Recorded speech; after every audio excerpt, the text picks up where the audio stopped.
पूजनीय माता और बंधुओं,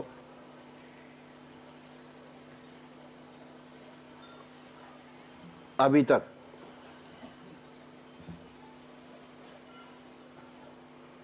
हमने साधना की पहली सीढ़ी पार की।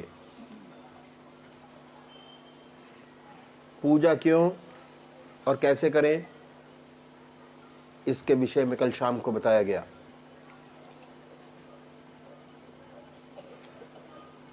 उसके बाद आज सुबह हम कैसे इस रास्ते में बड़ी आराम से बढ़ सकते हैं। 8 घंटे प्रभु में कैसे बिताए जा सकते हैं, इसके बारे में बहुत डिटेल में बताया। आधा घंटा सुबह पूजा, आधा घंटा सायंकाल पूजा, तरीकत पूजा करने की अखिल भारतीय सत्व सत्संग की मैंने आपके सामने रखे।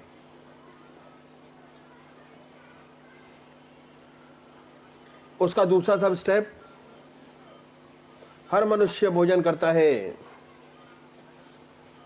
अब भोजन करने में आधा घंटा सुबह और आधा घंटा शाम को लगाता है।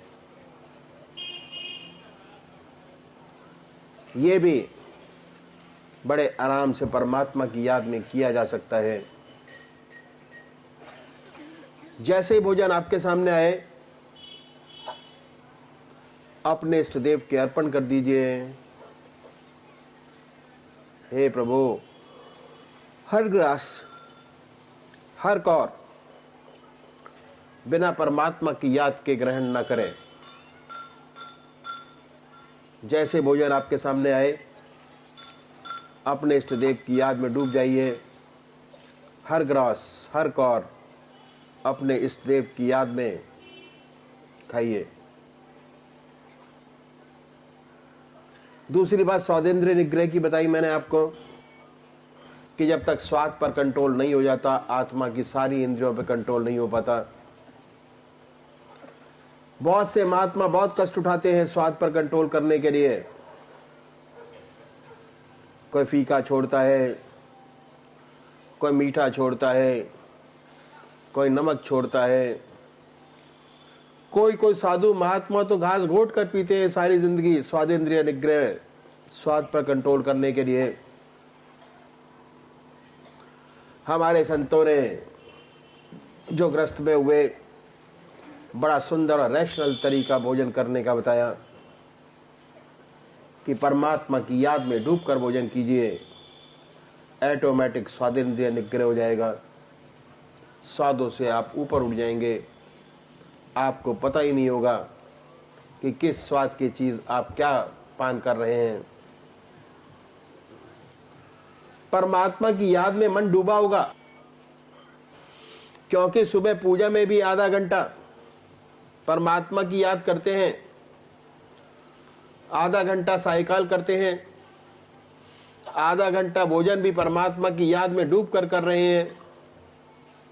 तो ये आधा घंटा दोपहर का और आधा घंटा रात्रि का समय ऑटोमेटिक पूजा में बदल जाएगा। अभ्यास के द्वारा।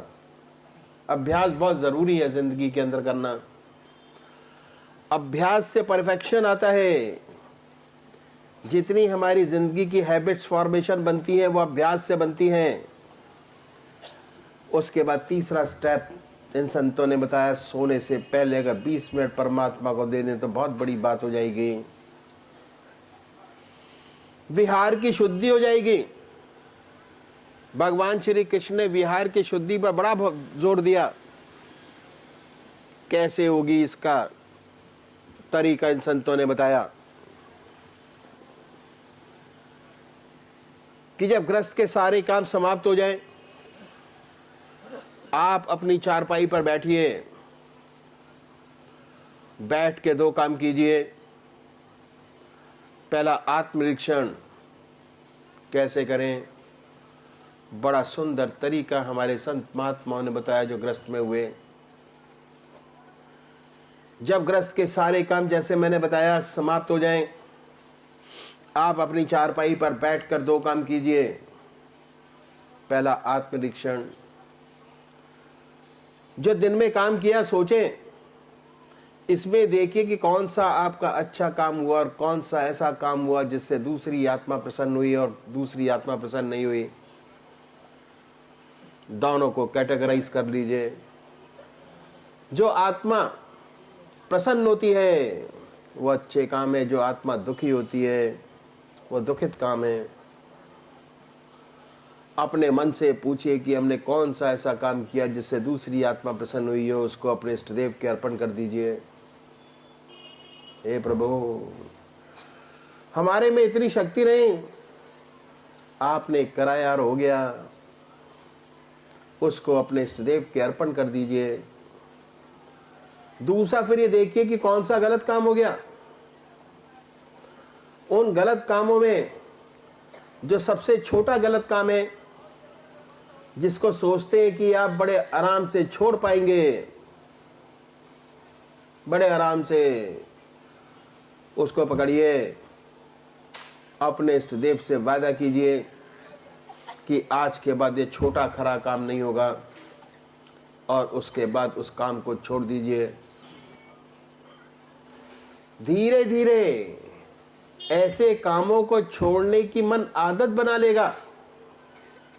विल पावर बढ़ती चली जाएगी और इतनी मजबूत हो जाएगी कि बड़ी बड़ी कमियां जो हमारे अंदर हैं, जिन्हें सोचते हैं कि न जा पाएंगी, वो भी छूटती नजर आएंगी। जीवन बड़ा सुंदर और अच्छा होता चला जाएगा। इसका फायदा क्या होगा कि हमारे मस्तिष्क में, हमारे दिमाग के अंदर कुछ ही विचार ऐसे हैं जो बार बार रिपीटेडली आते रहते हैं। जब बैठो तो विचार, जब बैठो तो वही विचार, जब बैठो तो वही विचार, जब बैठो तो वही विचार। जैसे जैसे एनालाइज करके उनकी समाप्ति करते चले जाएंगे, विचारों में कमी आनी शुरू होगी। दूसरे समय जैसे जैसे विचारों में कमी आनी शुरू होगी, ऑटोमेटिक जो पूजा का ध्यान का स्तर है, जो कंसंट्रेशन का मादा हमारे मन के अंदर है, वो बढ़ता चला जाएगा और ध्यान परमात्मा की याद अच्छी लगेगी। जिस चीज़ में काम करेंगे उसमें मन लगेगा, क्योंकि विचार की क्षमता और बढ़ जाएगी। रिपीटेडली विचार जो हमारे आ रहे हैं उनमें कमी आएगी, नए नए सुंदर सुंदर विचार पैदा होंगे। ऐसे ऐसी समस्याएं हल होती हैं, ऐसी ऐसी प्रॉब्लम सॉल्व होती हैं, ऐसी ऐसी चीजें खत्म होती हैं, ऐसी नई प्रेरणा मन के अंदर आती है कि अच्छे मानव गुण अपने अंदर पैदा होते चले जाते हैं और हमारा सांसारिक व्यवहार और आध्यात्मिक प्रगति इस पर बढ़ती चली जाती है। उसके बाद अपनी चारपाई पर, अपने बिस्तर पर बैठ के अपने इष्टदेव को याद करिए, और जब याद आ जाए अच्छी तरीके से,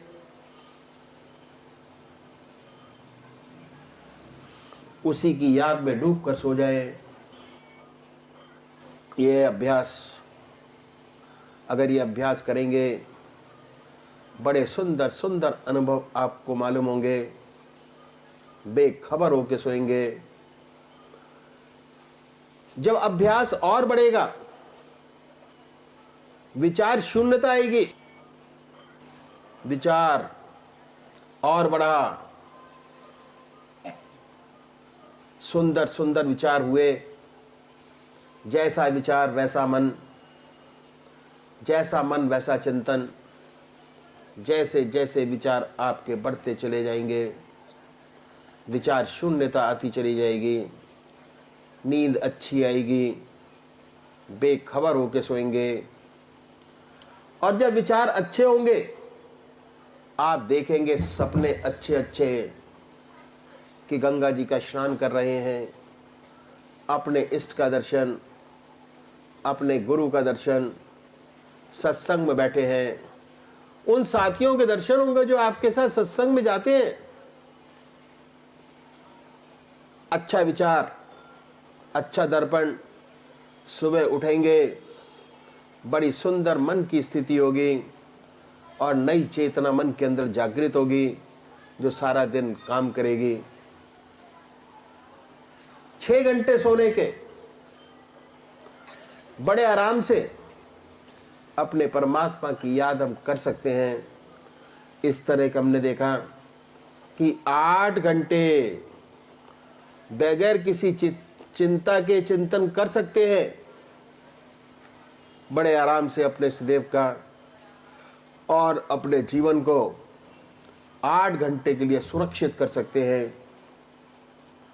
अब हम आगे बढ़ेंगे, क्योंकि हमने 24 घंटे परमात्मा की याद के बिना बिताने, ग्रस्त के अंदर रहते हुए, चलते फिरते, खाते पीते, सोते जागते, संसार का हर काम करते, अगर परमात्मा की याद बनी है, मन बहुत सुंदर है, मन बहुत शांति में है, मन बहुत आनंद में है। इसके लिए हमने देखा कि 8 के 16 घंटे कैसे बने। संतों ने बड़ी सुंदर नीति अपनाई और बताया कि आपके पास और कोई समय खाली है, सोचिए, यदि 8 घंटे के अलावा आपके पास और कोई समय खाली है तो वह परमात्मा को दे दें। खाली नहीं है तो कोई बात नहीं, अगर खाली है परमात्मा का चिंतन, इसका तरीका उन्होंने क्या बताया कि कैसे दें। किसी के पास जाने की जरूरत नहीं, आप अपनी आत्मा से पूछिए,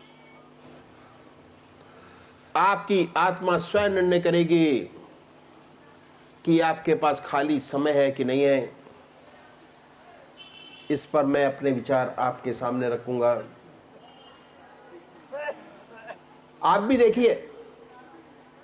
मैं तो एक छोटी छोटी एग्जाम्पल आपके सामने रखूंगा, आप देखिए कि आपके पास कैसे खाली समय निकल सकता है, निकलता है। बहुत समय है हमारे पास।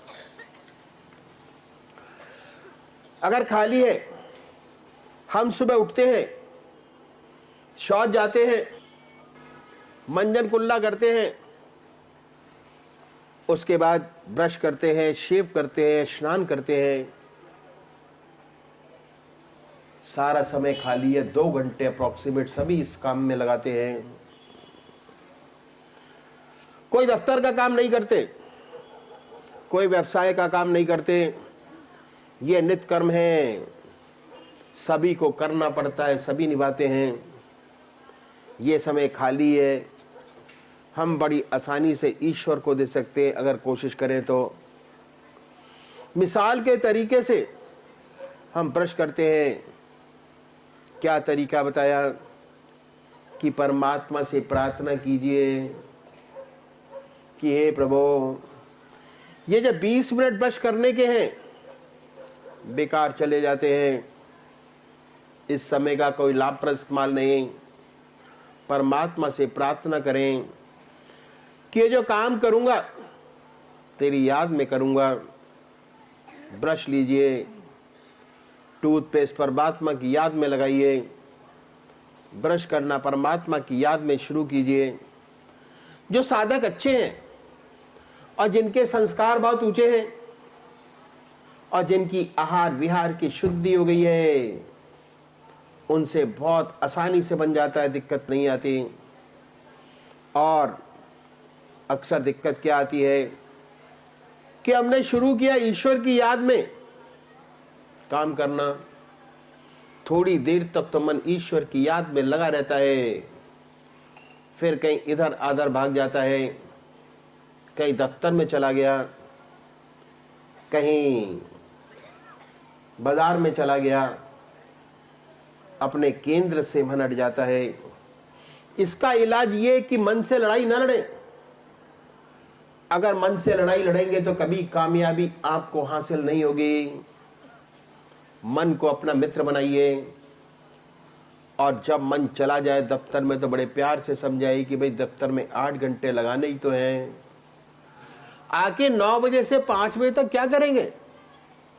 ये 10-12 मिनट, 10-20 मिनट का समय है, ईश्वर की याद में लगाइए, बड़े प्यार से अपने मन को समझाइए, उसे अपने कंट्रोल में लाइए और ईश्वर की याद में लगाइए। हो सकता है थोड़ी देर तक तो मन लगा रहे, फिर कहीं तीसरी जगह चला जाए, आपको पता भी ना चले, बहुत से समय में पता भी नहीं चलता। फिर आत्मा कहती है कि मन केंद्र से हट गया। जब ऐसा आत्मा कहे, फिर प्यार से उसे लाइए, ईश्वर की याद में लगाइए। अगर मन से झगड़ा करेंगे तो कभी सफलता हासिल नहीं होगी। बार बार धीरे धीरे अभ्यास करने से होगा। अभ्यास की एक विशेषता है, अभ्यास से आदतें बनती हैं। जितनी हमारी आदत है अभ्यास से बनती है। अगर सुबह चाय पीने की आदत है तो फौरन याद आ जाएगा। यही सिगरेट पीने वालों का भी हाल है। बार बार पीते पीते चेन स्मोकर हो जाते हैं। एक बुझी की दूसरी लगाई। यदि पूछे कि भाई इसका स्वाद क्या है तो कहेंगे स्वाद ना पूछे, ये तो कड़वा कड़वा धुआं है।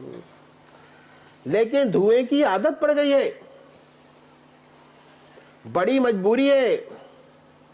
ऐसे ही शराब पीने की आदत पड़ जाती है। पहले किसी इष्ट मित्र की पार्टी में एक पैक पीते हैं, दूसरी पार्टी में दूसरा, तीसरी पार्टी पीते और पिलाते हैं। धीरे धीरे प्रतिदिन पीते हैं, फिर बिना पिए रह नहीं पाते। आदत और बढ़ती है, जीवन के लाले पड़ते हैं, पर आदतवश छोड़ नहीं पाते। हालांकि स्वाद इसका कितना खराब है। तो एक काम को बार बार करने से आदत बन जाती है। ऐसे ही अगर हम जीवन में अभ्यास से अच्छी अच्छी आदतें बनाएं, ऐसी प्यारी आदत बन जाएगी। जब ब्रश हाथ में आएगा, ऑटोमेटिक ईश्वर की याद हो आएगी, प्रयत्न नहीं करना पड़ेगा। और जब तक ब्रश करते होंगे, परमात्मा की याद में गहरे डूबे होंगे। कुल्ला किया, ब्रश रखा, दूसरा ख्याल आया।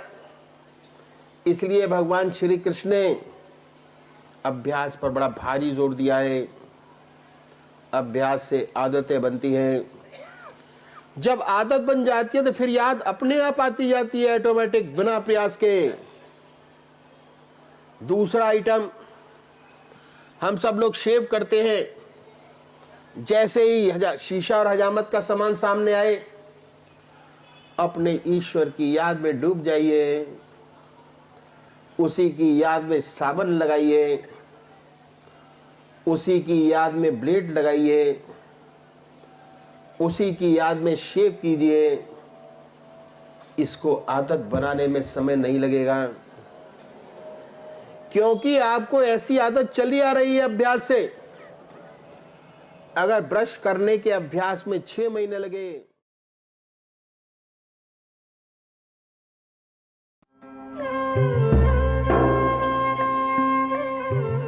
ध्यान योग के कार्यक्रम आनंद योग से निशुल्क जुड़ने के लिए संपर्क करें 9810239677।